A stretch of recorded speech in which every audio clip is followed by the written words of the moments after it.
Assalamualaikum warahmatullahi wabarakatuh. Sobat Mintis, kembali Anda menyaksikan podcast Ngobras, Ngobrol Asik dan Sehat. Tentunya masih bersama dengan podcast Dinas Kesehatan Kabupaten Probolinggo. Nah Sobat Mintis, tema kita pada podcast kali ini adalah sangat menarik karena ini adalah wabah yang sangat ditakuti ya oleh para ibu-ibu. Jadi kalau sudah anaknya sudah terjangkit satu virus ini, waduh, itu sudah bingung penanganannya seperti apa. Nah, berkaitan dengan podcast kita pada kali ini, kita akan membahas lebih lanjut berkaitan dengan bahaya pneumonia pada anak. Nah, untuk topik kita pada kali ini telah hadir bersama kami tentunya, yaitu Dr. Catur, spesialis anak dari RSUD Tongas Probolinggo, dan beliau juga berpraktek di Rumah Sakit Wonolangan, kemudian juga di Rumah Sakit Amanah Kota Probolinggo. Kita sapa terlebih dahulu beliau. Assalamualaikum dokter. Waalaikumsalam ya Mbak. Bagaimana kabarnya dok? Alhamdulillah baik, sehat. Banyak pasiennya dok? Sudah mulai itu ya dok, karena musim hujan juga itu dok. Iya. Jadi begitulah. Rawan penyakit juga, anak-anak juga rawan ya, khususnya di musim hujan ini. Pancaroba kan Pancaroba, iya betul. Dokter, kita mau ngobrol berkaitan dengan pneumonia dokter. Iya. Nah, ini sebenarnya virus apa sih dok itu? Karena memang kalau dilihat dari gejalanya sama ya dok ya, hampir sama dengan batuk pilek biasa. Iya. Nah, mungkin bisa dijelaskan dokter. Oke, baik, terima kasih. Jadi pneumonia itu merupakan suatu penyakit infeksi ya. Itu bisa terjadi pada dewasa ataupun anak-anak. Tapi karena saya bidangnya di bagian anak-anak, jadi kita bahas yang anak-anak ya. Iya. Jadi pneumonia itu adalah infeksi yang terjadi di parenkim paru. Jadi bukan di saluran nafas, tapi sudah terjadi di paru-parunya. Ya. Jadi sudah menyerang di jaringan paru-parunya. Penyebabnya itu bisa bermacam-macam, Mbak. Bisa bakteri ya, bisa virus. Ya, sebagian kecil karena iritasi atau radiasi, atau mungkin juga karena parasit. Tapi yang paling sering itu adalah penyebabnya bakteri atau virus. Nah, ya bisa menyerang dari segala usia. Mulai dari bayi, kemudian balita, ataupun yang sampai mungkin pra remaja, bahkan remaja pun masih bisa berpotensi terkena penyakit pneumonia atau infeksi paru-paru ini.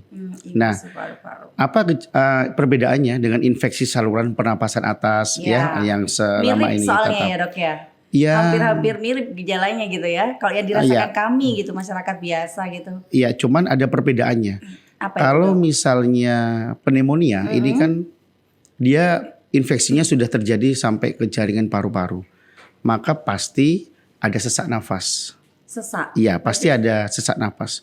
Jadi gejala klinisnya yang muncul sama seperti infeksi saluran pernapasan biasa, ada demam biasanya ya, kemudian ada batuk, kemudian kalau ISPA mungkin tidak ada sesaknya. Tetapi kalau pneumonia itu harus disertai dengan sesak nafas. Tentunya dengan grade yang tergantung yang ini ya, dari gejala klinis yang muncul. Bisa ringan, bisa sedang, atau bahkan bisa sampai berat dan mengancam sampai gagal napas. Nah itu bisa berpotensi terjadi. Jadi selain ada demam, ada batuk, dan pasti ada sesak. Ya itu yang perlu diwaspadai. Ya. Dok, tadi dokter menyampaikan bahwasannya ini tuh dari virus gitu. Nah, virus di sini itu apakah satu dok, mungkin lingkungan yang tidak bersih, atau mungkin alergi debu juga, atau mungkin lewat makanan atau sari manis gitu dok? Ya, jadi ini yang perlu kita luruskan. Jadi pneumonia ini tadi seperti saya sampaikan paling banyak itu penyebabnya karena bakteri, Mbak. Bakteri sama virus itu berbeda. Bakteri dan virus itu berbeda. Iya, jadi bentuk atau kumannya itu berbeda. Kalau bakteri itu antara lain yang paling sering ya menyerang pada anak-anak itu golongan Streptococcus ya, ataupun golongan Staphylococcus. Itu nama bakterinya. Nama bakteri. Pun juga termasuk yang lagi tren sekarang, nanti mungkin bisa kita obrolin lagi, Mycoplasma pneumoniae yang sekarang lagi booming di Cina ya, banyak pneumonia misterius seperti itu. Nah, sedangkan virus ini salah satunya adalah misalnya Haemophilus influenza. Itu virus. Atau COVID yang kemarin. Ya. Nah, itu virus. Jadi berbeda. Pengobatannya pun akan berbeda. Oh, tapi Begitu. kalau pneumonia ini dari bakteri ya, bukan virus berarti? Bisa Bisa dua-duanya. juga? Oh. Bisa bakteri atau virus, tapi paling sering biasanya penyebabnya adalah bakteri. Itu tadi. Tapi kalau tadi dokter menyampaikan batuk, kemudian panas, disertai sama sesak nafas. Iya. Jadi kalau pas lagi musim COVID itu hampir sama dok ya? Iya. Semuanya lagi Iya, paranoid betul. semua ya. Betul ya dok. Jadi sebenarnya seberapa bahayakah dok apabila ini sampai dialami oleh anak-anak ini dok? Sangat berbahaya karena sampai sekarang data statistik di Kementerian Kesehatan di Indonesia, penyebab kematian tertinggi pada anak-anak itu adalah pneumonia. Nomor 2 adalah diare ya. Maka dari itu kenapa sampai alhamdulillah sekarang pemerintah melalui Kementerian Kesehatan dan juga berkolaborasi tentunya dengan organisasi profesi kesehatan baik IDI maupun IDAI itu untuk vaksinasi yang mencegah pneumonia namanya Ada, PCV sudah ada dan itu sudah masuk di dalam program nasional. Tapi tidak diberikan secara gratis Gratis. Bisa didapatkan masyarakat Bisa umum? didapatkan di puskesmas. Oh. Itu sudah ada. Saya baru tahu ya dok ya. Ya itu dia makanya. Oke, jadi sudah bisa. Yang dianjurkan anak usia berapa untuk mendapatkan vaksin itu dok ya? Ya, vaksin pneumonia itu kalau dari jadwalnya bisa diberikan sejak umur 2 bulan. 2 bulan. Nanti ada beberapa tahapan ya. Bisa 2 bulan, 3 bulan, 4 bulan, kemudian dosis yang keempat bisa naik ke usia 15. Tapi tergantung dari merek vaksinnya itu sendiri. Ada yang 2 bulan, 4 bulan, 6 bulan, kemudian jumping atau loncat ke 15 bulan itu juga ada. Jadi kalau sudah divaksin apakah tidak sampai terjangkit atau mungkin resikonya yang betul. kecil dok ya? Iya bagaimanapun nggak bisa menjamin 100% kan Mbak ya. Tapi paling tidak untuk angka perlindungannya apabila itu diberikan sesuai dengan jadwalnya dan tepat waktu itu daya perlindungannya bisa sampai 80 sampai 85%. Kan lumayan toh daripada nggak diberikan sama sekali itu kan. Wah itu bahaya potensinya. Iya, dok, apakah pneumonia ini paling rawan sendiri? Apakah ada ini dok, semacam kayak bisa sembuh nggak sih dok? Iya. Kalau misalnya anak sudah pernah didiagnosa dengan penyakit tersebut? Ya baik. Jadi pneumonia ini kan penyakit infeksi. Ya, infeksi. Jadi kalau misalnya pneumonianya itu mungkin grade-nya masih ringan. Seperti apa kalau ringan dok? Ya tentunya dari kita hubungkan dengan gejala klinis yang muncul dari pasien. Dia sesak tapi mungkin anaknya masih cukup nyaman ya, masih bisa jalan, masih bisa ngomong dengan baik. Kalau sedang mungkin frekuensi napasnya agak lebih tinggi lagi, kemudian anaknya mungkin ngomongnya lebih terbata-bata, lebih lemes kondisinya, apalagi sampai mengancam gagal napas. Nah itu kan sudah biasanya terjadi penurunan kesadaran. Nah kalau yang bahaya ini kalau sampai pneumonianya itu yang sampai mengancam nyawa tadi itu biasanya pada saat perbaikan ya, misalnya sembuh alhamdulillah gitu ya. Itu di paru-parunya bisa berpotensi terjadi jaringan fibrotik ya. Jaringan parut artinya kita seperti luka di kulit gitu ya. Setelah luka kan ada bekasnya. Ya. Nah kalau bekasnya di kulit mungkin hanya tampilannya yang kulit. Tapi kalau bekasnya itu di paru-paru itu bisa mengurangi area pertukaran gas oksigen dan CO2. Berarti kemungkinan kalau itu luas daerahnya ya otomatis mungkin tetap akan ada sesak ya, kemudian aktivitasnya mungkin terbatas, nggak bisa terlalu berat. Berarti tidak bisa sembuh total ya? Kalau sudah terjadi fibrotik susah Mbak, gitu.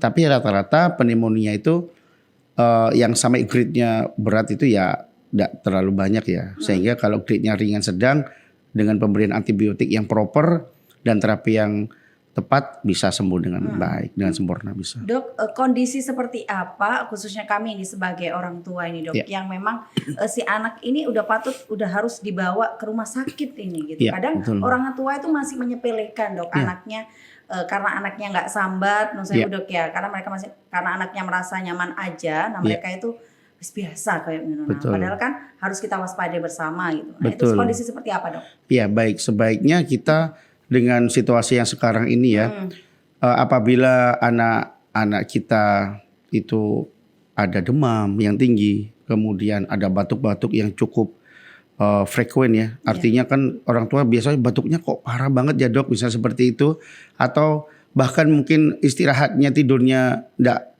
nyaman, jadi terganggu, kebangun ya. Nafasnya terengah-engah, Dok, ya. Apalagi makan minumnya sangat-sangat terpengaruh, sebaiknya segera saja periksakan ke dokter biar mendapatkan pemeriksaan mungkin dan juga pengobatan yang tepat seperti itu. Gitu. Dok, apakah selain penyakit pneumonia ini dimungkinkan nggak dok ada komplikasi atau penyakit lain yang dapat timbul karena penyakit pneumonia ini? Ya kalau single penyebabnya karena pneumonia, kalau dari teori ya sebenarnya nggak ada. Karena kan dia seperti sakit infeksi saluran pernapasan.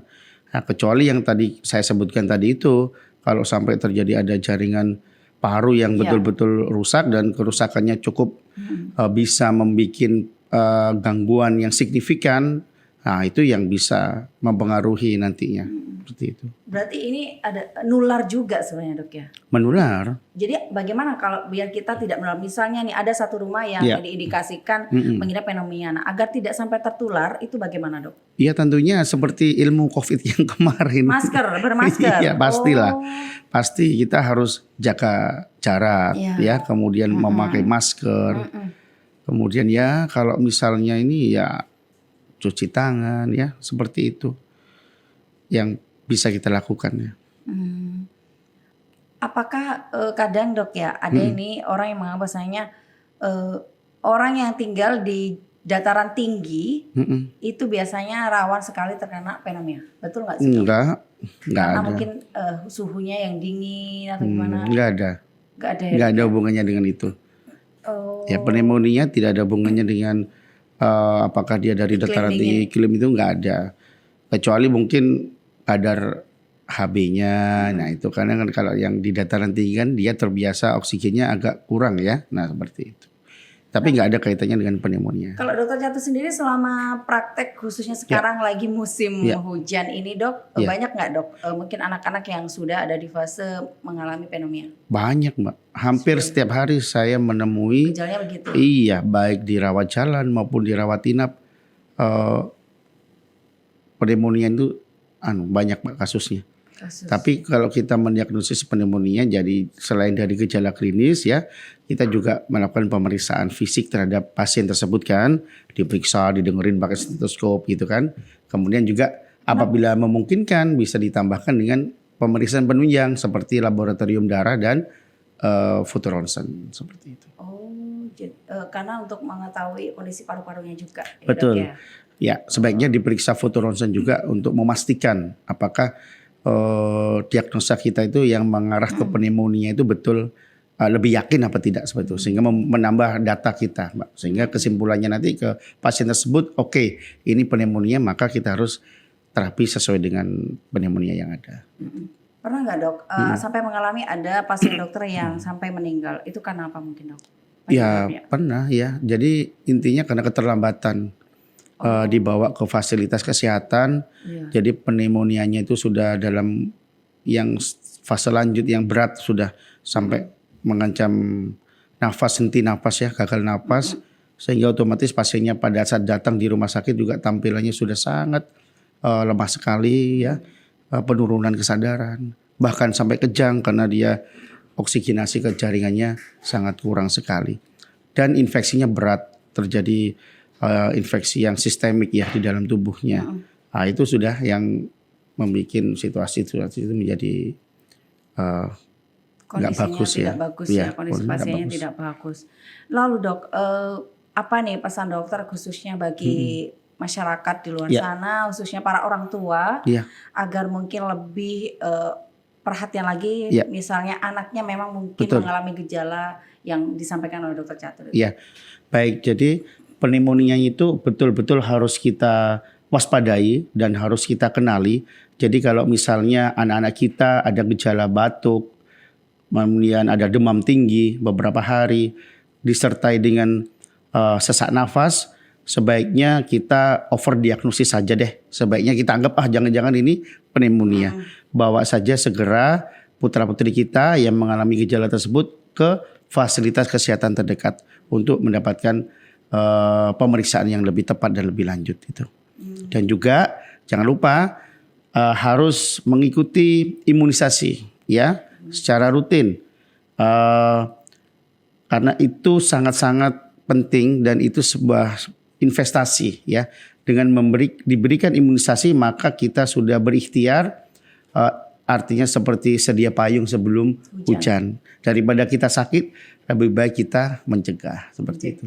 Ya. Berarti untuk vaksinnya sendiri itu kita harus tanya dulu nih Puskesmas terdekat tersedia apa enggak ya? Sudah ada pasti ya? ada di jadwal posyandu itu pasti ada sudah. Gitu. Sudah pasti ada karena itu sudah running secara nasional. Oke. Seperti itu. Ada lagi mungkin yang bisa disampaikan terkait dengan pneumonia ini, Dok? Ya. Cukup ya? Saya rasa sudah cukup, Mbak, terkait pneumonia itu. Oke. Iya. Dokter Catur, terima kasih ya, Dok, atas sama-sama. waktunya. Jadi Sobat Mintis, seperti yang disampaikan Dokter Catur tadi, bahwasanya pneumonia pada anak ini adalah mungkin kalau kita menganggap ini bisa dibilang penyakit yang umum dialami oleh seorang anak kita, tapi akan sangat fatal kalau misalnya kita terlambat untuk membawa anak kita ke vaskes terdekat. Jadi ayo jangan sampai diremehkan kondisi putra-putri Anda bila mana mengalami seperti yang disampaikan tadi oleh Dokter Catur, segeralah bawa ke pusat kesehatan terdekat ya, ke puskesmas boleh, mau ke dokter spesialis anak boleh, mau dirujuk ke Dokter Catur juga boleh gitu. Jadi yang penting anak mendapatkan perawatan yang benar. Nah, itu tadi ya perbincangan kita terkait dengan tema pneumonia. Kira-kira tema menarik apa lagi yang akan kita bahas di podcast Ngobras? Jangan lupa tetap saksikan Ngobras tentunya bersama dengan podcast Dinas Kesehatan Kabupaten Probolinggo. Saya mewakili kerabat kerja yang bertugas mengucapkan terima kasih. Wassalamualaikum dan sampai jumpa.